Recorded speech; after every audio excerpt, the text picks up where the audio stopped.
Eis que a sua descendência durará eternamente.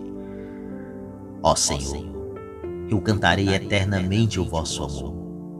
De geração em geração eu cantarei vossa verdade, porque disseste, o amor é garantido para sempre, e a vossa lealdade é tão firme como os céus. Eu firmei uma aliança com meu servo, meu eleito, e eu fiz um juramento a Davi, meu servidor. Para sempre no teu trono firmarei tua linhagem. De geração em geração garantirei o teu reinado. Ele então me invocará: ó Senhor, vós sois meu Pai, sois meu Deus, sois meu rochedo onde encontro a salvação.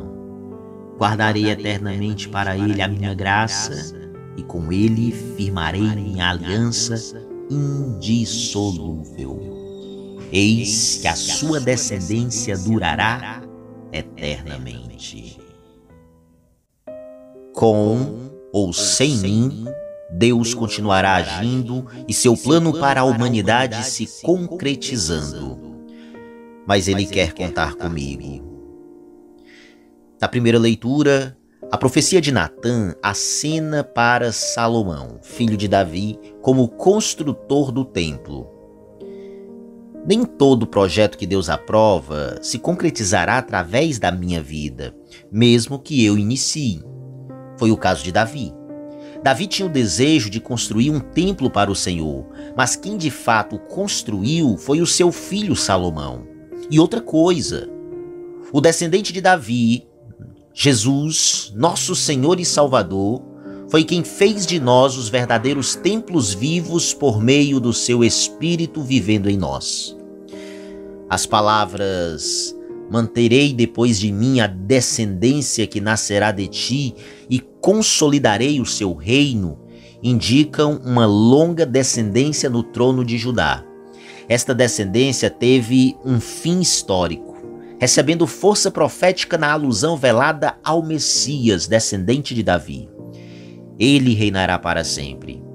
A promessa de Deus a Davi começou com Salomão, mas confirmou-se por intermédio das gerações e se completou em Jesus, filho de Maria, que era da descendência de Davi por parte de José, seu pai adotivo, e também por parte de sua mãe.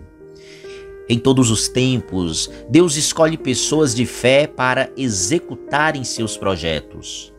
Ele sabe com quem contará para realizar a sua obra e levá-la adiante. Dessa forma, é muito bom saber que nada será interrompido quando nós não estivermos mais presentes.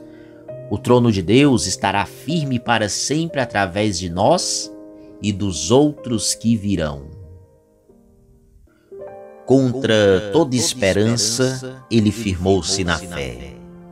Sem a fé em Jesus, não há filiação divina, pois a atitude de fé nos é acreditada como justiça, e justo é quem tem fé.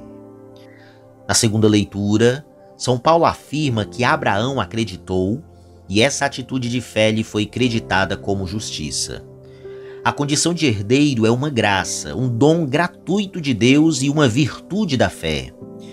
É em virtude da fé que alguém se torna herdeiro, afirma São Paulo. Portanto, a nossa fé é o parâmetro para que sejamos considerados descendentes de Abraão, a quem a promessa de Deus foi dirigida. A fé em Jesus é o documento necessário para que sejamos admitidos como filhos e filhas de Deus.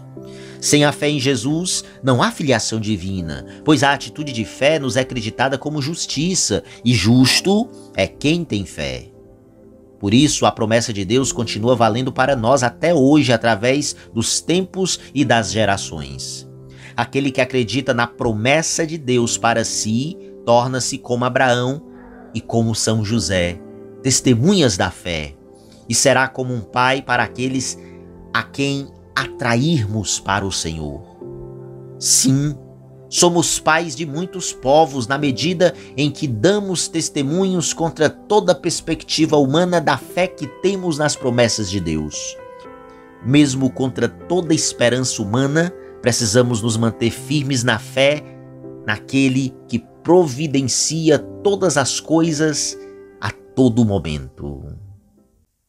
José fez conforme o anjo do Senhor havia mandado.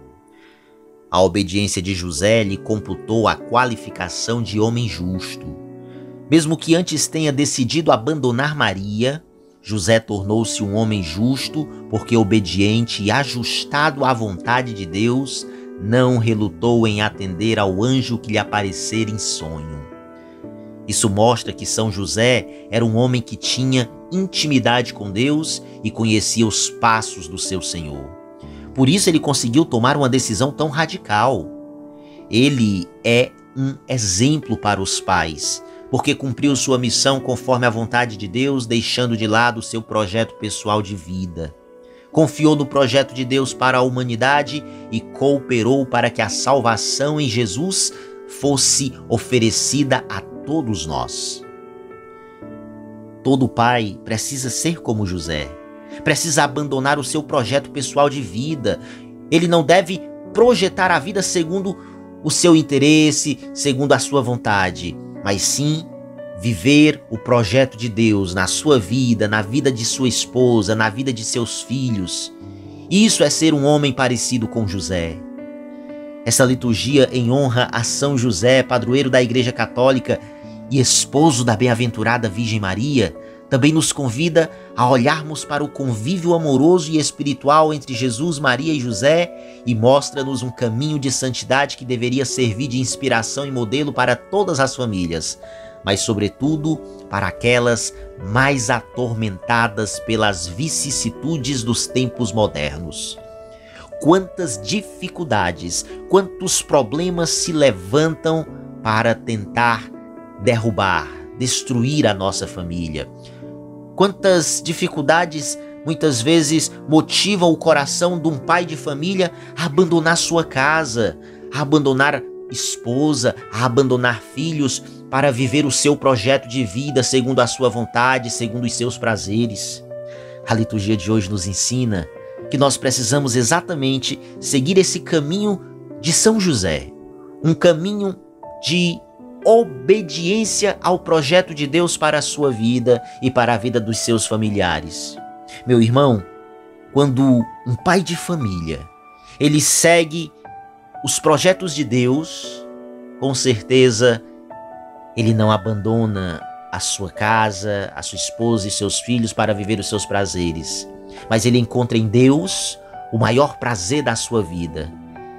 E esse prazer que ele encontra em obedecer, em seguir o projeto de Deus, faz com que ele seja um verdadeiro tesouro para a sua casa, um verdadeiro protetor de sua família contra as vicissitudes, as dificuldades da vida. Não que elas não virão, mas encontrarão um homem justo, um homem que está disposto a fazer de tudo para que o projeto de Deus para a sua casa, para a sua família se realize a qualquer custo. E isso será maravilhoso. Isso será fonte de prazer para este coração totalmente entregue a Deus. Isso será fonte de alegria infinita para a esposa e para os filhos. Sigamos, sim, o exemplo de São José.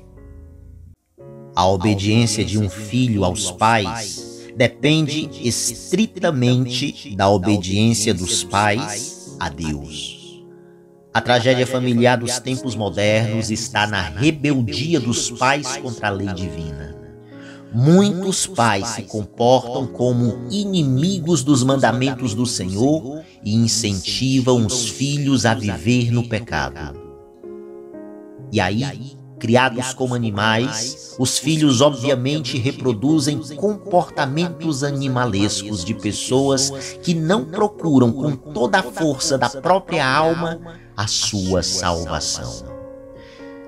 Como segunda opção para o evangelho desta liturgia de hoje, vemos em São Lucas como a obediência a Deus está na base da estrutura familiar, cuja origem não se baseia apenas em laços biológicos, mas fundamentalmente em laços espirituais. É o caso da Sagrada Família de Nazaré, Jesus, Maria e José. Meus irmãos, a submissão da esposa e dos filhos depende primeiro da submissão do marido a Deus, que deve amar sua família como Cristo amou a igreja. Se houver essa dinâmica, a família poderá educar os filhos colocando-os no caminho do bem a partir do poder do exemplo e da legítima autoridade. Esse era o caso de São José. A obediência de um filho aos pais depende estritamente da obediência dos pais a Deus. A tragédia familiar dos tempos modernos está na rebeldia dos pais contra a lei divina. Muitos pais se comportam como inimigos dos mandamentos do Senhor e, pior, incentivam os filhos a viver no pecado. E aí, criados como animais, os filhos obviamente reproduzem comportamentos animalescos de pessoas que não procuram com toda a força da própria alma a sua salvação. Os pais de Jesus iam todos os anos a Jerusalém em obediência à lei mosaica. Assim também deveriam ser todos os pais de hoje, participando da Santa Missa e dos demais sacramentos. A Igreja Católica defende uma família temente a Deus, em cuja testa esteja um líder obediente ao Senhor. José e Maria, no Evangelho de hoje, obviamente, não perderam Jesus por desleixo, porque eles eram muito espirituais, muito cuidadosos, muito zelosos. Naquela época, as caravanas eram divididas em grupos e ambos pensavam que Jesus estava no grupo do outro. No entanto, assim que notaram a sua ausência, puseram-se a procurá-lo diligentemente. Assim deve ser uma família cristã. Não podemos perder de vista a presença de Jesus, mas se por um acaso acontecer, esse é o momento de repetirmos o gesto da Sagrada Família, partindo à procura do Senhor, a fim de que Ele nos eduque com seus conselhos de Pai amoroso. Querido pai de família, querida mãe de família, a vida dos santos, o magistério da Igreja, as Sagradas Escrituras, os sacramentos são o templo onde certamente encontraremos o Senhor.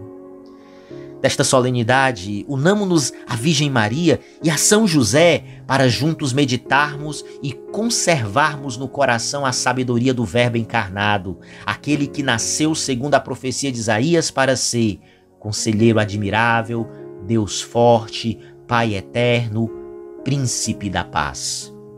E é isso que uma família precisa. Uma família precisa de conselhos. Por isso precisa de Jesus, que é o Conselheiro admirável. Uma família para vencer, para permanecer firme diante das provações e tentações da vida, precisa da presença de um Deus forte. E o único e verdadeiro Deus é o Cristo Senhor, com o Pai eterno e o Espírito de amor. Sim, se uma família quer paz, ela precisa estar na presença constante do Príncipe da Paz. Por isso, sejamos como a família de Nazaré.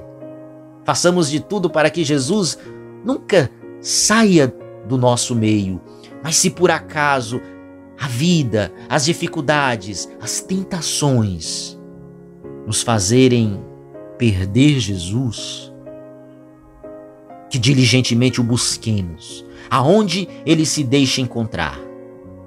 Na palavra de Deus, nos sacramentos, especialmente no sacramento da Eucaristia e da penitência, na vida dos santos, na oração em família, na Santa Missa.